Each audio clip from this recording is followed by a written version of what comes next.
Hello everyone. Today I will be presenting on my EdTech toolbox, and I have chosen Classroom Screen.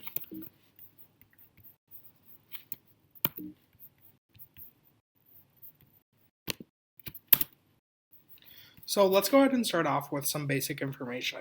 So this is an interactive and practical screensaver. It is, however, not essentially like a screensaver that would save to your laptop or desktop wallpaper. It is a website that you go to that acts as a screensaver.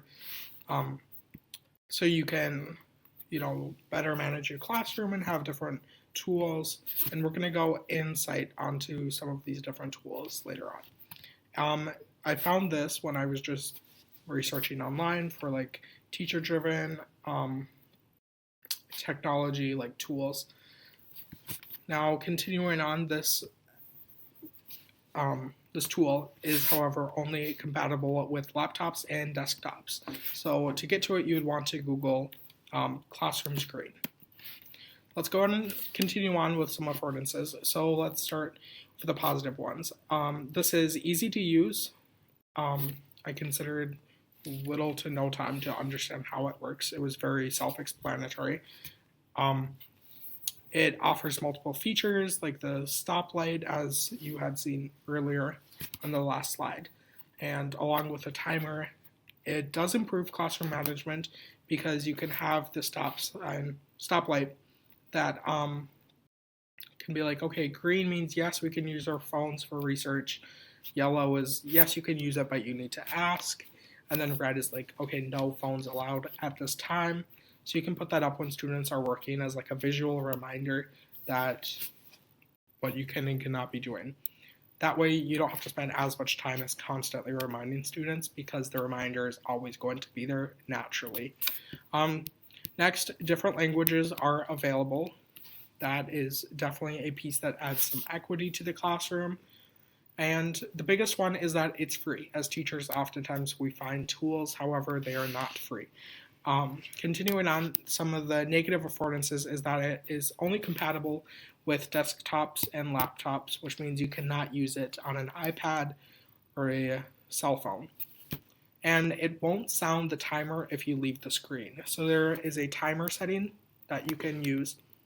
Now, let's say if you go to your Google Drive and you leave that tab, even though the tab is still open, it's not going to sound the timer to have the kids stop working or to have them move on to the next activity. So you do have to stay on that tab, which is a disadvantage because it can prevent you from working. But it can also encourage you to be circling the classroom rather than being behind your desk. So student learning, the positive effects is that it does have accountability. Students, there is a name generator tool, and that encourages students to be like, I got to get my homework done tonight because I know that there's a chance my name could pop up, or I have to answer or ask a question and or add to conversation in a meaningful way. It forces class discussion because of the name generator, the timer, and it really hones students to always have a visual reminder that they're going to be held to a high standard, which is definitely good for a secondary level. And that's how I'm looking through this. So it allows for more productivity because of the timer. It can kind of create some pressure, and that's good to some extent. And it is equitable because it has the multiple language options. And I feel like another positive is the group activity.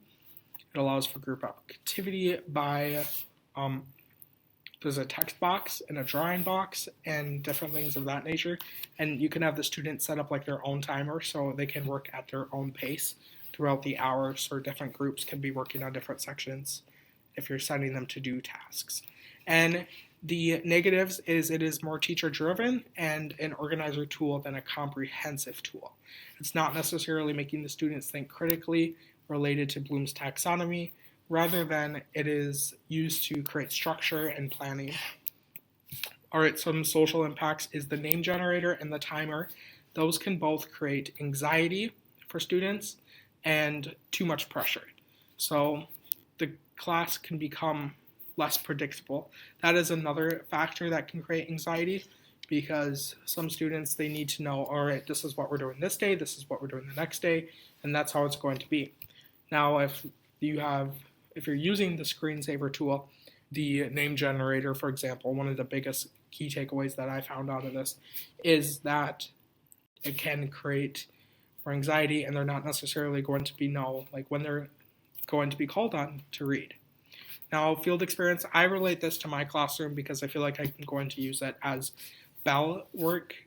There's a text box, which I will show you, and then the classroom management, because you can be like, this is when we use our phones, this is when we don't use our phones, and also this is when we can be discussing, and this is when we should be quiet.